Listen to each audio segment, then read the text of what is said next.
புனித லூக்காவும் அதை எழுதியிருக்கிறாரு, மார்க்கும் எழுதியிருக்கிறாரு. அந்த 2 லூக்காவும் மார்க்கும் எழுதியிருக்கிறாங்க. அங்க நம்ம பார்க்கிறோம், நம்ம எல்லாருக்கும் தெரிந்தது 5 அப்பங்களும் 2 மீன்களும் இருந்தது. அதை 5000 பேர் சாப்பிட்டாங்க. 12 கூடைகள் எடுத்தார்கள் அப்படின்ற சம்பவம் நம்ம எல்லாருக்கும் தெரியும்.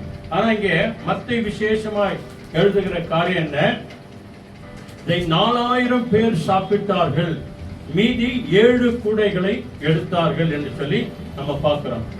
ஆண்டவரத்துல சொல்லும் போது எத்தனை அப்பங்கள் இருக்கிறது அப்படின்னு கேட்கும்போது அவங்க சொல்றாங்க 7 அப்பங்களும் 7 அப்பங்களும் சிறு மீன்களும் கொஞ்சம் மீன்களும் இருக்கிறது ஆண்டவரே அப்படின்னு சொல்லும் போது ஆண்டவர் சொல்றாரு, அதை என்னிடத்துல கொண்டு வந்து கொடுங்கள். இந்த 7 என்ற அந்த வார்த்தை நம்ம எல்லாருக்கும் தெரியும், ஃபுல்ஃபில், அதாவது முழுமையானது.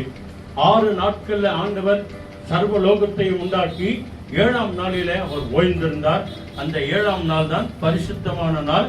அந்த 7ஆம் நாள் தான் நிறைவான ஒரு நாள். ஆக பிரியமானவர்களே, இந்த 7 என்ற அந்த வார்த்தை என்ன அர்த்தம்? முழுமை என்ற அர்த்தம்.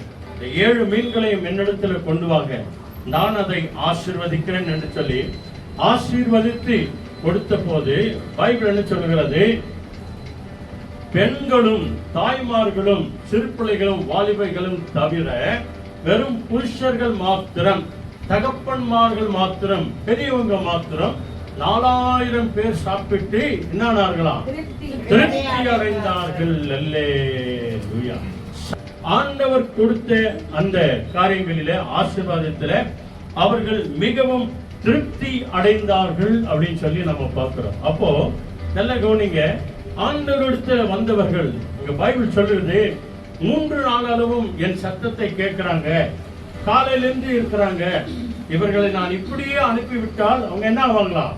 சோர்ந்து போய் விடுவார்கள் என்று சொல்லி ஆண்டவர் அவர்கள் மேலே விசனப்படுகிறார், அவர்கள் மேல் அக்கறை கொள்கிறார். நீங்க எந்த மனுஷனுக்கு அக்கறை இருக்குதோ இல்லையோ, ஆனா ஆண்டவருக்கு நம்ம மேல என்ன இருக்குது? அக்கறை இருக்கிறது. அவர் நம்மை விசாரிக்கிறவராய் இருக்கிறார், அவர் நம்மை கவனிக்கிறவராய் இருக்கிறார், நம்ம மேல அக்கறை உள்ளவராய் இருக்கிறார்.